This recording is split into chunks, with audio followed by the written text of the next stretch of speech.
Shalom, selamat pagi anak-anak semuanya. Bagaimana kabarnya? Semoga dalam keadaan sehat selalu ya. Oke, baiklah, materi kita hari ini kita akan belajar mengenai bunga, buah, dan biji. Kita langsung mulai saja. Di sini ada ibu sertakan gambar struktur anatomi bunga. Kita lihat ini yang paling luar yang berwarna itu biasa disebut dengan mahkota atau petal. Lalu di sini ada yang disebut dengan benang sari atau stamen. Lalu di sini ada yang bentuknya seperti guci. Itu biasa disebut dengan putik. Lalu di sini ada ovul atau biasa disebut dengan bakal biji. Ada juga yang bilang ovum ya. Lalu di sini kita bisa lihat ini ada di bawah ini itu disebut dengan reseptakel atau dasar bunga. Lalu di sini ada sepal atau yang biasa disebut dengan yang namanya kelopak bunga. Selanjutnya kita akan bahas mengenai struktur anatomi bunga. A. Kelopak bunga atau kaliks merupakan bagian terluar dari bunga.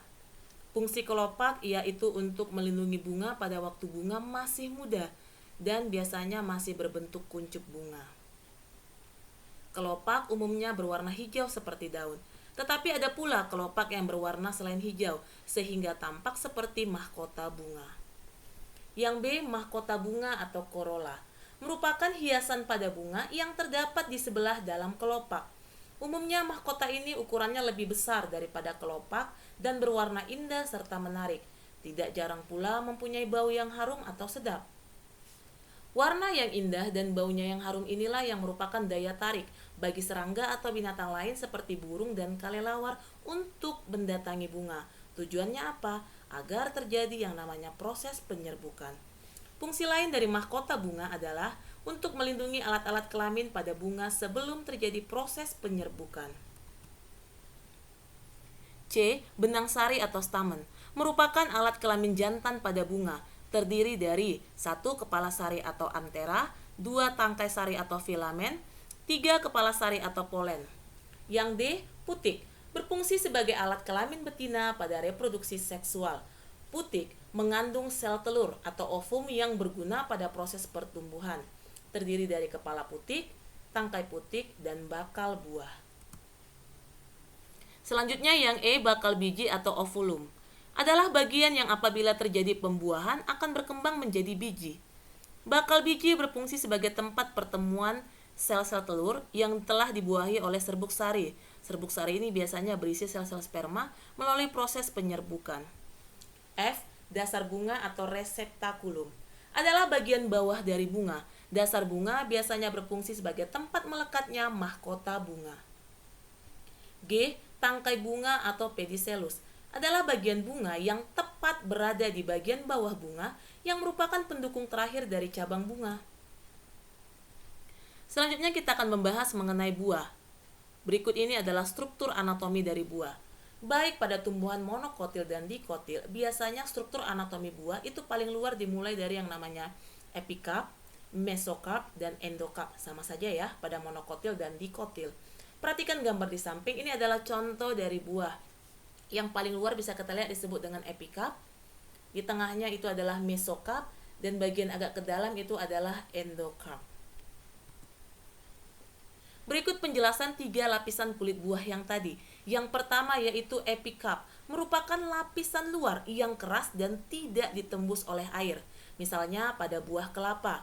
Yang kedua itu adalah mesokarp, merupakan lapisan yang tebal dan berserabut. Misalnya berserabut itu pada kelapa, berdaging pada mangga dan pepaya.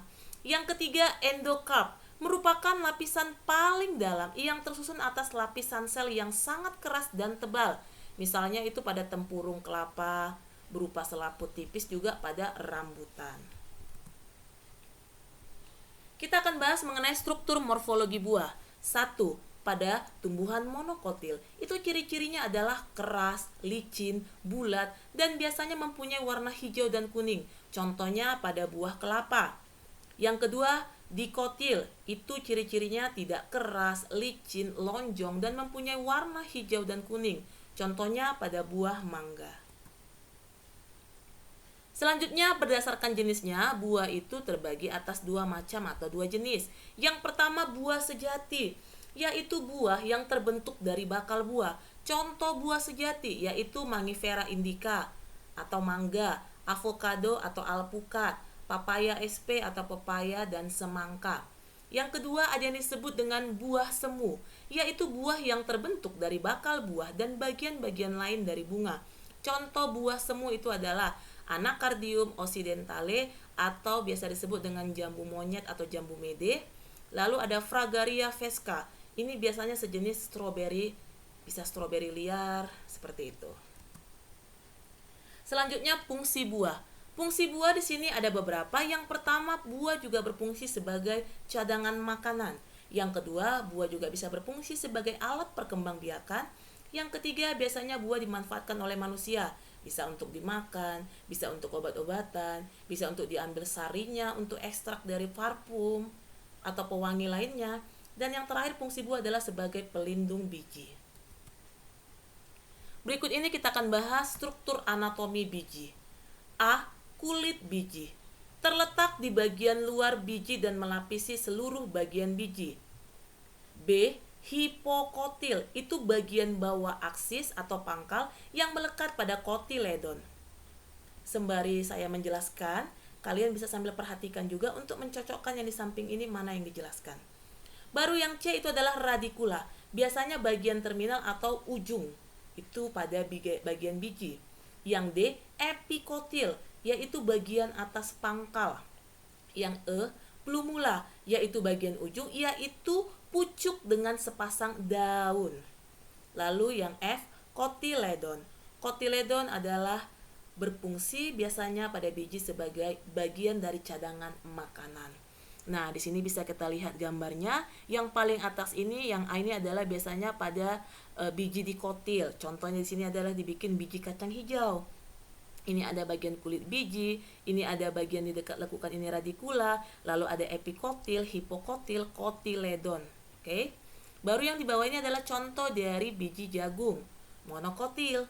Bisa kita lihat paling luarnya ada kulit biji, lalu ada scutellum atau kotiledonnya, baru ada coleoptil, ada coleoriza, ada endosperma biasanya sebagai cadangan makanan juga, ada epikotil, hipokotil, dan radikula.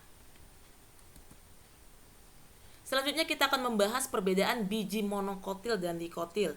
1. Biji monokotil. Biasanya ciri-cirinya yang pertama berkeping satu, yang kedua terdapat endosperma, dan yang ketiga makanan untuk pertumbuhan embrio diperoleh dari endosperma. Yang kedua biji dikotil. Ciri-ciri yang pertama yaitu biasanya dia berkeping dua, yang kedua tidak ada endosperma, dan yang ketiga makanan untuk pertumbuhan embrio diperoleh dari kotiledon. Fungsi biji. Biji juga memiliki beberapa fungsi, yaitu yang pertama sebagai hasil pembuahan atau penyerbukan bunga, yang kedua sebagai alat perkembangbiakan, dan yang ketiga dapat dimanfaatkan manusia. Contoh dimanfaatkan manusia itu bagaimana? Nih, contohnya kalau misalnya kita makan cempedak. Terkadang biji cempedak itu bisa kita manfaatkan dengan apa? Dengan digoreng, dan setelah digoreng atau direbus bisa dikonsumsi. Atau pada melinjo, itu kan biasanya kan untuk membuat emping yang menggunakan biji pada melinjo. Baiklah, itu dia tadi penjelasan Ibu mengenai buah, bunga, dan biji. Nah, cukup sekian pembelajaran kita pada daring minggu ini. Kita akan ketemu lagi di pembelajaran daring kita minggu depan. Tetap semangat, tetap sehat. Tuhan Yesus memberkati.